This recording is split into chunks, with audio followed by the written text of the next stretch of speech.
সংসদের প্রধানমন্ত্রী উত্তর দিছে যে এদেরকে আপনি বসায় বসায় কি শুধু অলংকার হিসেবে রাখবো, তারা উন্নয়নের কাজে যেন রাখতে পারে এই জন্য আমি আমার দলের বিরুদ্ধে দিছি। আপনারা আপনাদের দলের বিরুদ্ধে দেন, আপনি দলের যদি কাউকে ইউনো মহোদয় ভয় পাবেন, ডিসি মহোদয় ভয় পাবেন, ভয় পাবেন। এটা একটা কথা বলে বলা সবসময় বড় কথা বলে। এটা বোধহয় আমাদের সবার সামনে না বলাই উচিত। তারপরে কেমন করে ডিসি মহোদয় ইউনো মহোদয় কিংবা সারা যে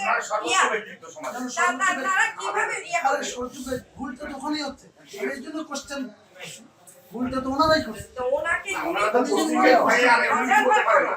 100 বার করো, আমিও তো করছি, কিন্তু তুমি তো ওনাকে এইভাবে ওনার জুরিডিকশন এটা এইখানে তুমি বলতে পারো না আপনি ওনাকে ইয়া করবেন কারণ আপনার হাতে ওদের হাতে ইয়া আছে। যদি তাই মনে করো তাহলে সেইভাবে সমান সরকারি দলকে সমান দিতে হবে। বললাম তো তা কোথায় তুমি ওনাকে এই কথাটা কেন বললা? আমি পারবো না। কেন এটা তুমি ওনাকে বললা? ভালো জায়গায় আমি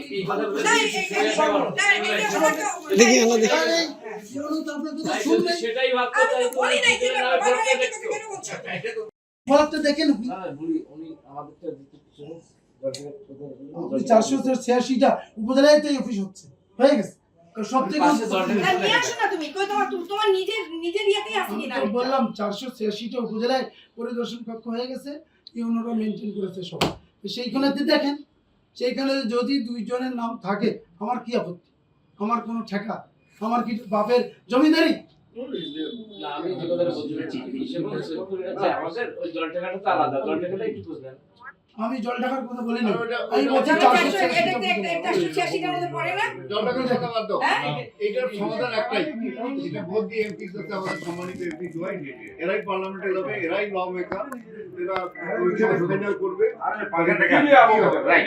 ওরা নিয়ে এটা নিয়ে বাদ আমাদের দুইজন সম্মানী ব্যক্তি, দুইজনই এমপি, বাট আপনাদের কথাবার্তা শুনে এখানে হাউস মানে হাউস অনেকটা হাউসকে বিব্রত করিয়েন না, এটা আমরা আশা করতে পারি না। এখানে ইউনো মহোদয় আছেন, ডিসিসি নিয়ে কথা হচ্ছে, এটা ঠিক না।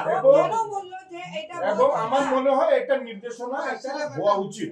শেষ করবে আমরা বিবেচনা করতে আমার কাছে বিরোধী দলের সব ওনাদের নিয়ে আমরা তো এটা আশা করতে পারি না। দলের সব এমপি আমরা বারবার কথা বলছি যে 50 জন মহিলা এমপি তাদের ভৌগোলিক সীমারেখা সার্কুলার করে দেওয়া, সার্কুলেটেড গেজেটেড হোক, কিন্তু সরকার এখন এটা সিদ্ধান্তই নেয়।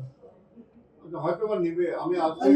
আমি তো বলছি ওয়েলকাম। একটা বক্তব্য শুনলাম, শুনেন এইখানে সরকারি এবং বিরোধী দলীয় যারা সব এলাকায় সমান পাবে।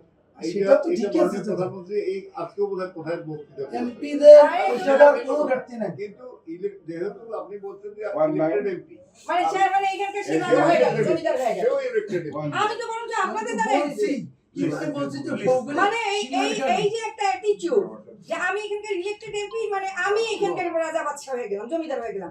What is this? What is this? বললাম আমার গেজেট যেটা আমার যে 307 এই গেজেট তোমাকে আমি যদি প্রথম দিনই না দিছি সংসদে এবং সেটা ছবি তুলে তোমাকে দেখাবো যে আমার নাম গেজেট হয়েছে কিনা, 50 জন এমপি গেজেট হয়েছে কিনা। হচ্ছে গেজেট না হলে আপনি এমপি পরিচয় দিতে পারবেন না। আপনি এমপি পরিচয় দিতে পারবেন না। গেজেট না হলে আপনি এমপি পরিচয় দিতে পারবেন না।